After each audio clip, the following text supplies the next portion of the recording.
Дивіться у цьому випуску. Арсену Джипарову надали медичну допомогу. Арсен сейчас находится в очень тяжелом состоянии. Український бюджет став більший на 1,5 мільярди. Спрямуючи ці кошти на захист найменш захищених верств населення. У Києві відбулося засідання виконкому Всесвітнього конгресу кримських татар. Доброго вечора. Час новин на телеканалі АТР, 3 травня, 1161 день анексії Криму. Студія Скандер Маметов. У Бахчисараї вандали намагалися підпалити в мечеті примірники Корану. У мечеті Хан Шаїр Джамі, що розташована у 6-му мікрорайоні, невідомі зламали двері, зайшли в приміщення, зняли з полиць екземпляри Коранів, розірвали їх і намагалися підпалити. Але в храм приїхали віруючі, невідомі втекли, не встигнувши підпалити аркуші із священним письмом. Окупаційна поліція порушила кримінальну справу за фактом вандалізму. Арсену Джипарову надали медичну допомогу. Фігуранта ялтинської справи Хізбут-Тахрір Джипарова, якого утримують у Сімферопольському СІЗО, оглянули співробітники медчастини ізолятора. Раніше його адвокат Джеміль Темішев заявляв, що Арсену терміново потрібна операція, але адміністрація СІЗО відмовляла йому в медичній допомозі. Арсен Джипаров знаходиться під вартою після того, як його заарештували торік, 18 квітня, в Краснокам'янці. Його звинувачують в участі у забороненій в Росії організації Хізбут-Тахрір. Арсен сейчас находится в очень тяжелом состоянии. Вся левая часть лица у него опухла. Из уха течет постоянный гной. На левую сторону он вообще не слышит. Эта ситуация представляет угрозу не только, не просто для здоровья, для его жизни. Адвокату Еміру Сіна Куку дозволили фотографувати матеріали справи. Це була одна з вимог апеляційної скарги адвоката Олексія Ладіна до Верховного суду окупованого Криму. Також Ладін вимагав дозволити йому копіювати предмети експертизи та отримати документи про кваліфікацію експертів. Але суд не задовольнив ці вимоги. Підконтрольний Кремлю Київський районний суд Сімферополя 29 березня заборонив захисту фігуранта ялтинської справи Хізбут-Тахрір Еміру Сіна Куку фотографувати матеріали слідства. Члена контактної групи з прав людини Еміру Сіна заарештували в Краснокам'янці торік, 18 квітня. Його звинувачують в участі у так званій терористичній організації, забороненій в Росії. Полагаю, что это в какой-то мере прорыв, потому что, насколько я знаю, до этого аналогичные требования игнорировали судами и отказывали в удовлетворении. Спростовано повідомлення про смерть українця Артура Панова в ростовській в'язниці. Вчора генеральний консул України в Ростові-на-Дону отримав дозвіл на відвідування Артура. Сьогодні з ним побачилися представники консульства. За їхніми словами, стан його здоров'я дозволяє йому брати участь у судових процесах. Про смерть Панова у СІЗО номер 1 Ростова-на-Дону повідомляв інтернет-ресурс «Новості Донбаса» з посиланням на інтернет-газету «Фонтан.ру». Артура Панова затримали в грудні 2015-го в Ростовській області. Його звинувачують у спробі вчинення терористичного акту на території Росії. Двоє людей госпіталізовано в результаті аварії українського мікроавтобуса. Це трапилося вчора на трасі в Тульській області Росії. Автобус їхав з Москви до Харкова. Про це розповів начальник управління консульського забезпечення МЗС України Василь Кирилич. За попередньою інформацією, український мікроавтобус, в якому перебувало понад 30 осіб, усі вони громадяни України, стояв обабіч траси і, власне, в нього в'їхав вантажний російський автомобіль. Але я би ще раз хотів підкреслити, що це попередня інформація.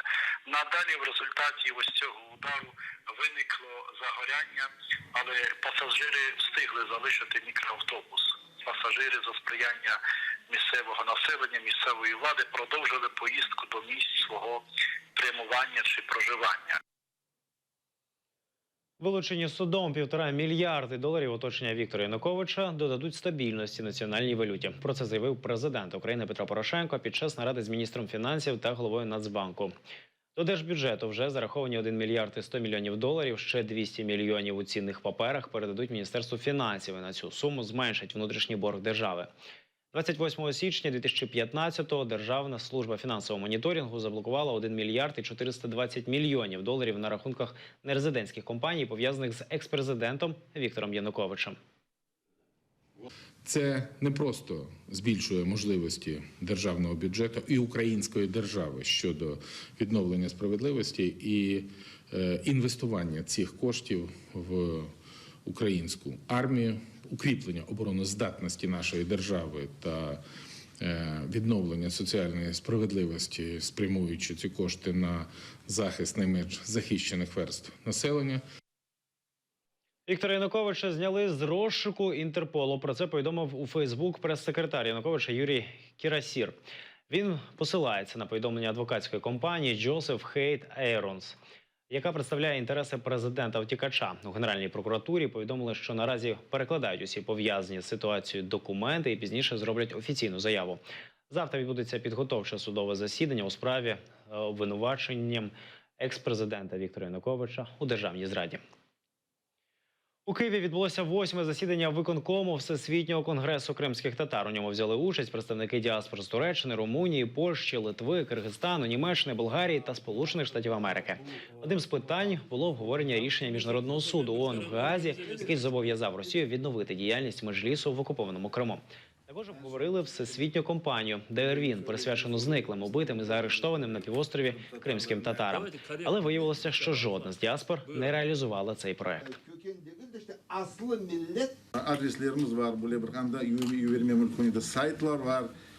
За один день можна було вивісити це на сайт, і хто хотів би міг роздрукувати і підписати. Скільки разів ми піднімаємо це питання і голосуємо за нього. Однак на ділі нічого немає. Люди дзвонять з Криму і запитують про кількість зібраних підписів. Майже пройшов рік. Скажіть, чи є хоч одна людина, яка підписала? Мокремен Бей, ваш син виступає в ООН, а батько Ервіна запитує у нас. Цю акцію потрібно перейменувати і назвати її «Де кримські татари Туреччини?». У представництві президента України в Криму не відповіли на наш інформаційний запит. Ми його відправили 2 тижні тому, не відповідає контактний телефон, вказаний на сайті. На початку квітня наша знімальна група вже намагалася домовитися про інтерв'ю з постійним представником президента України в Криму Наталією Попович.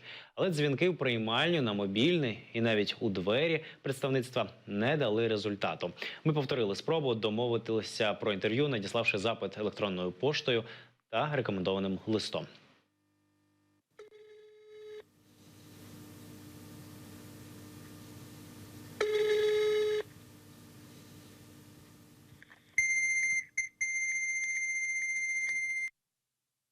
Засідання щодо апеляційної скарги екс-депутата Миколи Мартиненка перенесли на 12 травня. Таке рішення ухвалила колегія суддів. До суду не надійшли матеріали провадження Солом'янського райсуду Києва. Апеляцію спеціалізованих антикорупційних прокурорів Мартиненко вважає неадекватною. Прокурори заявили, що у них є докази і вони ініціюють арешт всього майна колишнього депутата Верховної Ради. А за даними слідства, Мартиненко є співучасником витрати $17 мільйонів держпідприємства. Дійсно, мене звинувачили в тому, що я є власник Штойрму. Я заявляв вже багато разів, вам ще можу повторити. Що я ніколи не був, не є і не буду власником цієї компанії. Крапка. Це все-таки, знову-таки, видумки. Що відбувається з справами? Да?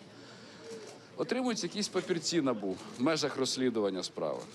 Потім долучають протоколом до справи. І в цьому протоколі вони вже пишуть нісенітниці, які не співпадають з тими паперами, які лежать нижче. Вже судом встановлено, що він має не тільки відношення, а й безпосередньо підозра, яка йому висунута, в тому числі в створенні в організації злочинної організації, і за володіння коштів вона є обґрунтованою. Тобто на цій стадії кримінального процесу це рішення, яке вже свідчить про те, що він не те, що не має, він має безпосереднє відношення. Щодо вини його в подальшому, ми будемо доводити. Стаття передбачає конфіскацію, тому наш обов'язок накласти на все майно, яке буде відшукане. У Дарницькому районі Києва люди протестують проти будівництва автозаправної станції. Мешканці найближчих будинків не хочуть жити поруч з вибухонебезпечним об'єктом. Вони вимагають припинити будівництво та зробити замість заправки сквер. Цей паркан в 50 метрах від житлових будинків на розі вулиць Ревуцького та Анни Ахматової в Києві з'явився 5 місяців тому. Тут почали будувати АЗС. О 4-й годині ранку заїхали машини, був шум, тому що в цей час гуділи крани, машини розгружали великі цистерни. З того часу народ піднявся вияснити, що сталося.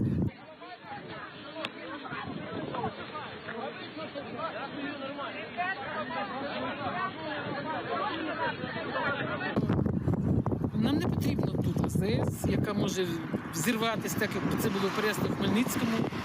Навіть якщо ОК говорить, що це безпечна заправка, але подібна заправка в 2016 році взірвалась в Чехії.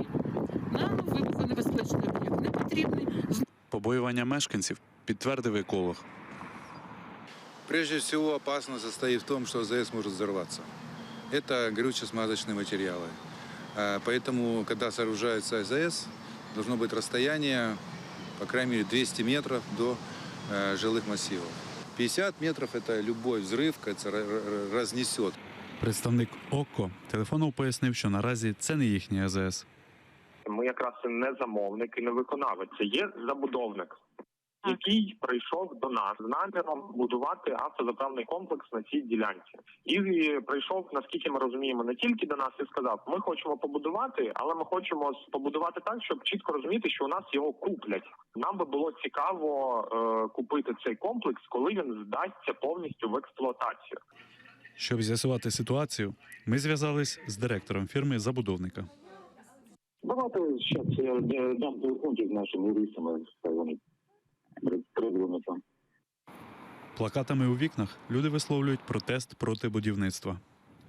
Відстані від житлових будинків, які встановлені вимогами державних будівельних норм на зазначеному об'єкті будівництва, порушені. Однак зазначене відхилення, воно погоджено Міністерством регіонального розвитку та будівництва України. За 5 місяців мешканці зібрали 2000 підписів проти будівництва. Вони є на сайті Київської міської ради. На пленарному засіданні виносились питання нашої місцевої ініціативи, по якій ми зібрали 1520 підписів проти даного будівництва. І депутати кількістю 76 депутатів проголосували за підтримку нашої місцевої ініціативи, де нас були вимоги – це розрив договору оренди земельної ділянки та присвоєння статусу скверу даній земельній ділянці. Рішенням Київради прийняли рішення про зупинку цього будівництва. Більш того, ми ні в якому разі не повинні ігнорувати бажання мешканців, і це наше ключове завдання. Ви не в курсі, що там зараз відбувається, що насправді будівництво продовжується? Такого не може бути, тому що якщо продовжується будівництво, це суперечить законодавству. Якщо вони це роблять, вони будуть нести відповідальність відповідно чинного законодавства. На заправку нас не пустили. Зі слів охоронця, будівництво припинене через блокування. Валентин Тимофієв, Оксана Гуцол, Крістіна Голомах, Ельдар Тарахташ, Іслам Пінка, Заман АТР. В Одесі на акції пам'яті затримали 14 людей. Про це повідомив заступник міністра внутрішніх справ Сергій Яровий. За підрахунками правоохоронців, на Куликове поле 2 травня прийшли 1500 людей.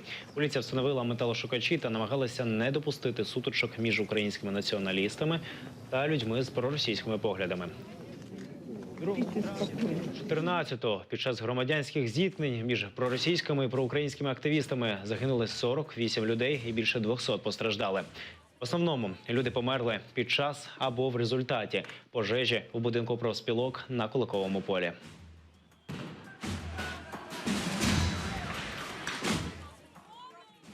У Києві простилися з Борисом Олійником, українським поетом, письменником, громадським діячем. Він помер 30 квітня у віці 82 років.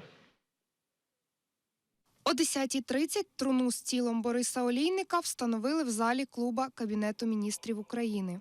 Попрощатися з ним прийшли родичі, знайомі, друзі, колеги. Люди принесли квіти та поділились спогадами про митця. Людина він був відкрита, чиста, чесна, доброзичлива. Він ніколи не кривив душею. Те, що він думав, те він говорив. І він не боявся говорити, тому що він знав, що за ним правда. Він одним із перших журналістів поїхав у Чорнобиль і висвітлював, і показував, що це за трагедія, що це за біда, що очікує наших людей, і закликав до того, щоб якось швидшими темпами долати цю біду. Товаришували, я ж кажу, що якраз його портрет колись намалював, спілкувалися і за чаєм. Такого дуже приємно. Людина, вам сказати, дійсно, що це людина. От то, що він особистість велика. У нас є дуже багато людей, які займають посади. До нього не то, що підійти, а навіть в ту сторону дивитися не можна. А Борис Ілліч, я ж кажу, проста дуже людина. Вот последний раз я с ним общался в больнице 30 декабря. Я привез ему журнал, где опубликовано было его письмо в этот журнал. Журнал называется «Славянин».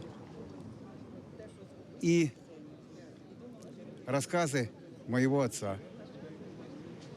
Борис Ильич уже очень слабый был. Он искренне благодарил за то внимание, которое ему уделялось. Борис Олійник помер 30 квітня у віці 82 років. Поховали поета на Байковому кладовищі. Яна Лукашова, Лідія Медведчук, Ельдар Ісматов, Заман, АТР. Це всі новини на цю годину. Дивіться наступний випуск «Заман» Кримсько-татарською з Шевкетом Намтулаєвим за 45 хвилин. Ефір продовжує програма «Булгун» Осман Пашаєв та Оксана Денисова.